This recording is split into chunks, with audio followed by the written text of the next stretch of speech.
This story is brought to you by Audible. It was a typical night. Julia, a 16-year-old girl, was in her bedroom, scrolling through her phone, listening to soft music, trying to forget the stress of the day. Her father, Michael, was still at work. He'd promised to be home soon, but it was taking longer than expected. Julia often enjoyed the peace of an empty house. She could relax, watch TV, even take a bubble bath without anyone telling her to be careful. Outside, the wind whispered gently, and the house was quiet except for the low hum of the refrigerator and the chirping of crickets. It was the kind of night when shadows stretched long and secrets seemed to whisper on the breeze. Her father hadn't returned from work yet, but she wasn't worried. He worked late sometimes. She was used to being alone at night. But that night, something felt different. Around 11 p.m., Julia heard a sound coming from downstairs. A faint crack, like something had fallen. She paused the music and listened. "Dad?" she called out. No answer. The only response was the distant rumble of a passing truck. She got up, walked to her bedroom door, and opened it slowly. The hallway was dark. The stairway light was off. No sound now. "Dad, are you home?" she asked again. Still nothing. She descended the stairs, each step creaking softly.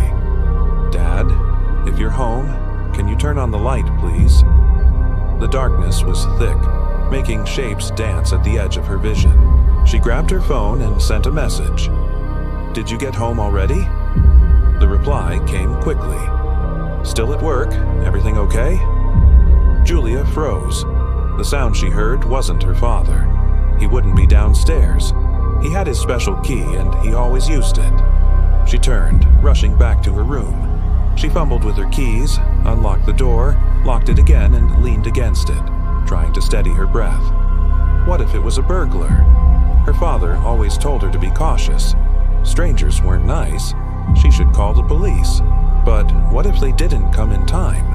What if the burglar was still there? Julia knew she had to do something. She couldn't stay frozen in fear. She needed a plan.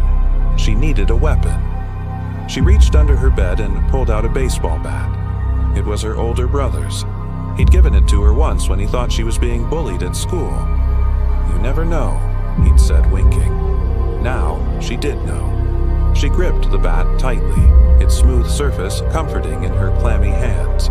Suddenly, footsteps. Slow, deliberate footsteps climbing the stairs. Julia froze.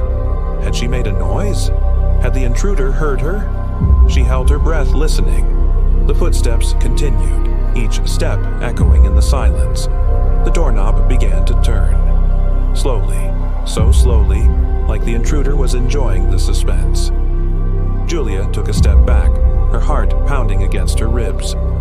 She pressed her back against the wall, her eyes wide and unblinking. The door opened. "Who's there?" she asked, her voice barely a whisper but firm. There was no response, only the creak of the door as it swung inward. Julia's grip tightened on the baseball bat. The room was dark, but she didn't need to see to know that there was someone there. She could feel their presence like a shadow, their scent, their intent. She was ready. Then a voice, raspy and low. "Julia, I presume?" The voice was close, too close. She swung the bat, connecting with the sickening thud. The figure crumpled to the floor. Gasps escaped Julia's lips. She stood frozen, the bat heavy in her hands. The intruder looked at her, a wild look in his eyes. He clutched his shoulder where the bat had connected. "Why?" he rasped, his voice weak. Julia stared back, her mind reeling. She wanted to scream, to run, to make the pain in her chest go away, but all she could manage was a whisper. "Get out." The intruder looked at her for a long moment. Then he crawled away into the darkness, leaving Julia trembling in the doorway. Minutes later, sirens wailed in the distance, growing louder. The police had arrived. Julia unlocked the door and ran outside.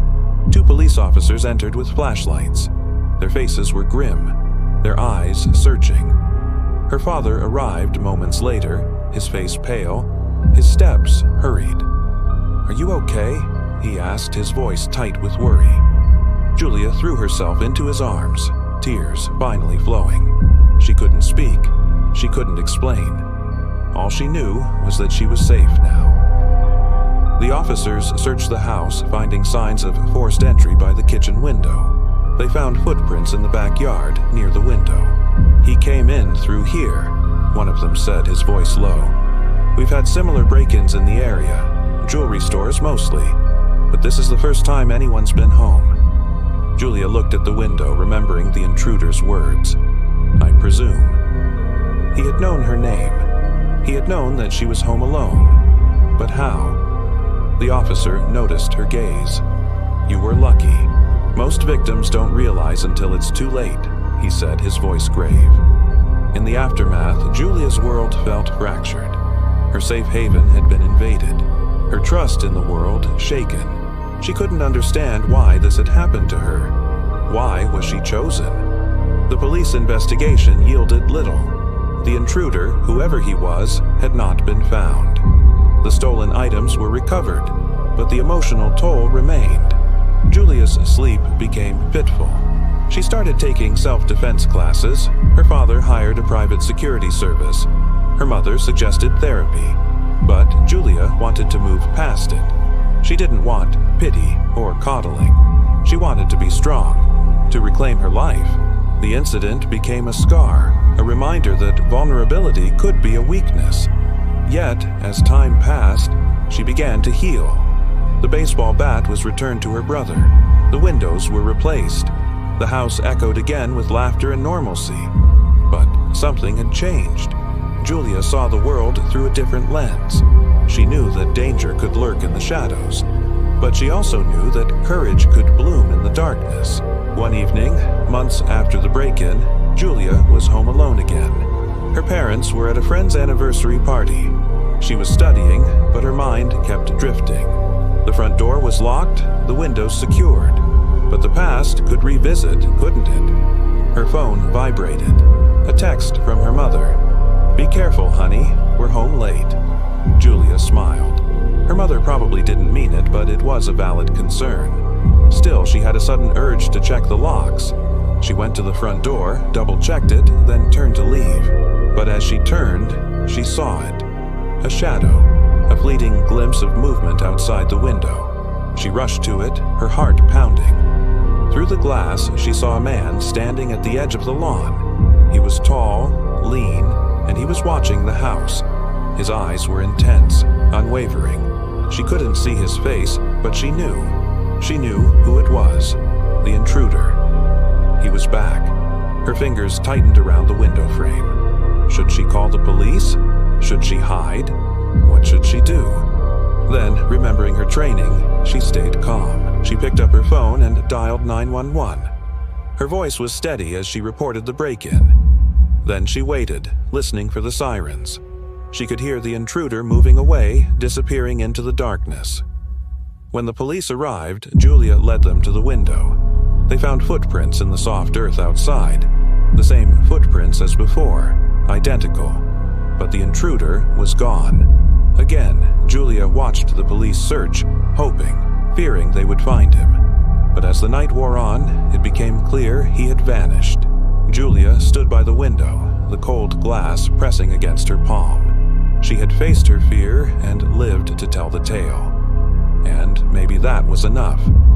Maybe that was all she could do. As the first rays of dawn touched the horizon, Julia knew that the fight for her peace of mind was far from over. The scars of the intrusion ran deep, but so did her resilience. She had survived the darkness, and in doing so, she had found a strength within her that she never knew existed. The question was, would she let that strength define her, or allow the fear of the shadows to consume her? Because in the battle between courage and fear, it's not the absence of fear that defines our strength, but the presence of courage that does. Thank you for listening. If you enjoyed this story, please share it with friends and family. And don't forget to subscribe for more thrilling tales. Until next time, sleep tight and don't let the bedbugs bite.